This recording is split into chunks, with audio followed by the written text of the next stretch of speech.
Well, man, oh man, that didn't take long. California is already setting up, as we speak, 4,000 sites to administer about 1.2 million COVID shots to kids after an FDA panel gave Pfizer the go-ahead for its treatment for kids as young as, I think, 5 years old to 11 years old. Some thoughts now for Dr. Kevin Campbell, K-Rock Consulting President, CEO, cardiologist, a real schmatty pants. Always good to have you, Doctor.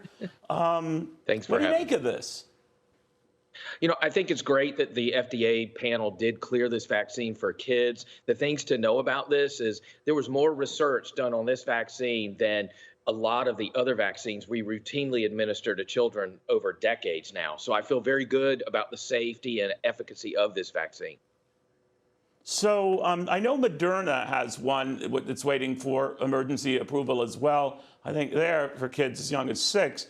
But there are a lot of parents who are leery of vaccinating their kids. What would you tell them? I certainly understand that. Our children are precious and we want to make sure that we give them every advantage. What I would say is talk to your healthcare provider, talk to that pediatrician that you trust with your child and get their advice. I say get the shot. I would certainly give it to my child based on the preponderance of the evidence. It certainly saves lives and its risk is minimal.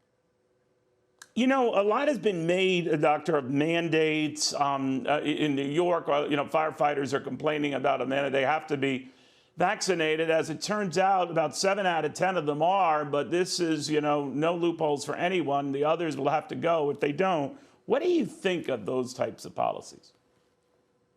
I think mandates, when they're used properly, can be very helpful in motivating people to get vaccinated. However, we must remember we're a free country and we have the right to choose. So I certainly support choice. However, there has to be an alternative. De Blasio in 1 week has said everybody has to be vaccinated in the police and fire department, and he has no option for maybe weekly or daily testing. I think we have to balance these mandates with, protecting our right to choose.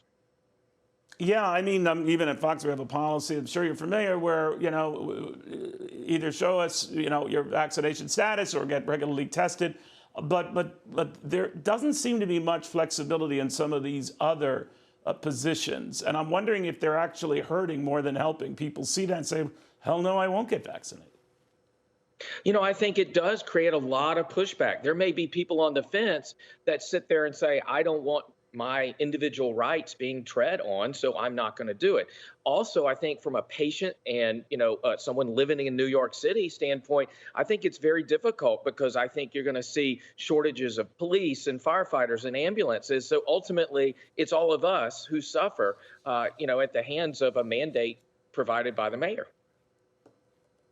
I am a breakthrough case person. I tested positive for COVID, but I have extenuating circumstances and deal with multiple sclerosis. So I'm told that immunocompromised individuals are the ones who make up half of these, breakthrough cases. And yet I've heard from a lot of people say, well, this is proof the vaccine is a joke. It's failing people. How do you answer that? Because I said, no, it isn't. I just gave you that data. But no, people just will not hear it.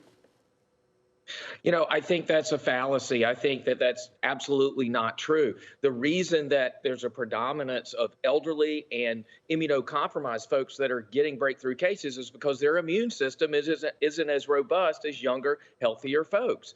That is why. It has nothing to do with the vaccine not working.